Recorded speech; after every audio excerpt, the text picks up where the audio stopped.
Assalamualaikum warahmatullahi wabarakatuh.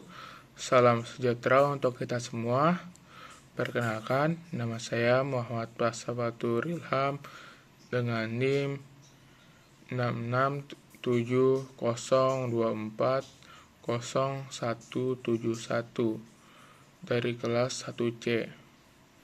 Puji syukur kita panjatkan kehadirat Allah Subhanahu wa Ta'ala, karena atas rahmatnya kita dapat berkumpul baik secara fisik maupun melalui ruang digital untuk melaksanakan tugas UAS Filsafat Ilmu ini.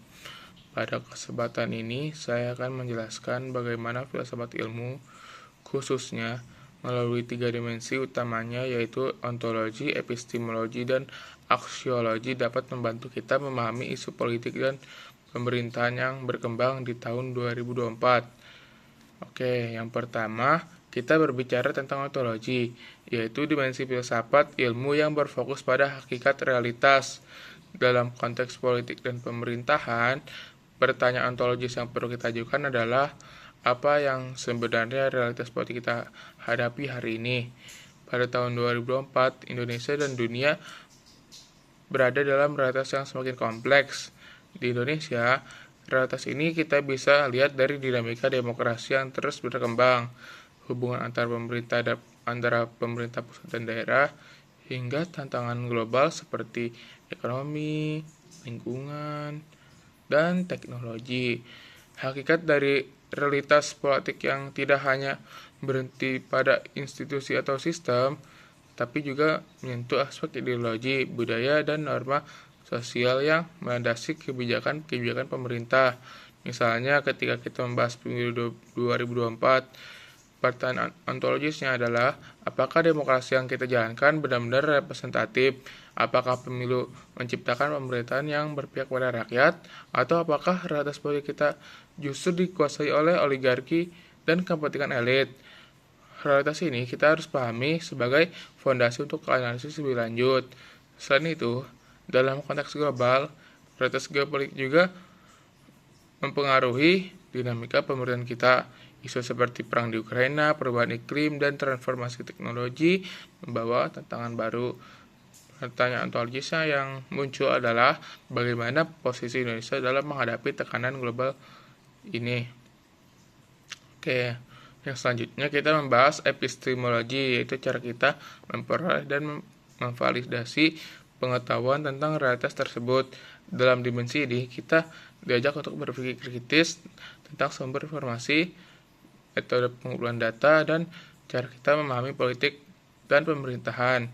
Di era digital saat ini, epistemologi sangat relevan, terutama ketika informasi begitu mudah diakses melalui media sosial, berita online, dan platform digital lainnya. Namun, tantangan epistemologi adalah bagaimana kita membedakan informasi yang valid dengan berita palsu atau hoax. Sebagai contoh, pada tahun 2024 menjelang dan selama pemilu, banyak sekali informasi yang tersebar di media sosial yang seringkali tidak dapat dipertanggungjawabkan kebenarannya. Dalam epistemologi, kita diajarkan untuk memanfaatkan pendekatan yang ilmiah, sistematis, dan kritis, data survei, kajian akademik, dan laporan dari lembaga terpercaya menjadi sumber utama untuk memahami dinamika politik.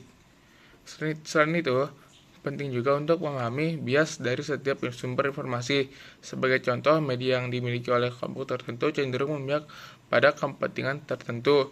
Di sini, epistemologi mengajarkan kita untuk mempertanyakan dan menganalisis setiap informasi dengan skeptis namun terbuka. Tidak hanya itu, epistemologi juga menuntut kita untuk memahami metode penelitian yang digunakan dalam ilmu politik dan pemerintahan. Apakah sebuah keputusan politik didasarkan pada data empiris? Apakah kebijakan publik diuji secara komprehensif melalui riset akademik? Sebagai akademisi, pendekatan ini sangat penting untuk memastikan bahwa pengetahuan yang kita peroleh benar-benar dapat diandalkan. Yang terakhir, kita membahas aksiologi, yaitu dimensi filsafat ilmu yang berfokus pada nilai dan etika. Dalam konteks politik dan pemerintahan, aksiologi membantu kita menilai apakah kebijakan atau tindakan pemerintah sesuai dengan prinsip-prinsip etika dan pengadilan. Misalnya, pada tahun 2024, isu-isu seperti redistribusi ekonomi, keadaan sosial, dan perlindungan lingkungan menjadi pusat perhatian. Pertanyaan aksiologisnya adalah apakah kebijakan pemerintah benar-benar berorientasi pada kesejahteraan rakyat atau hanya menguntungkan segelintir kelompok. Sebagai contoh konkret, pembangunan infrastruktur yang masif seringkali dinilai sebagai prestasi pemerintah.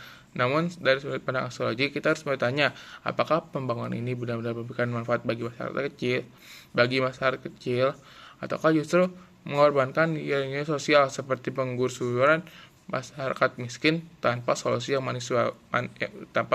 manusiawi. Di tingkat global, aksiologi juga menantang pemerintah untuk menyeimbangkan kepentingan nasional dengan tanggung jawab internasional. Misalnya ya dalam isu perubahan iklim, aksiologi menuntut kebijakan yang tidak hanya berorientasi pada pertumbuhan ekonomi, tetapi juga berkelanjutan untuk lingkungan hidup.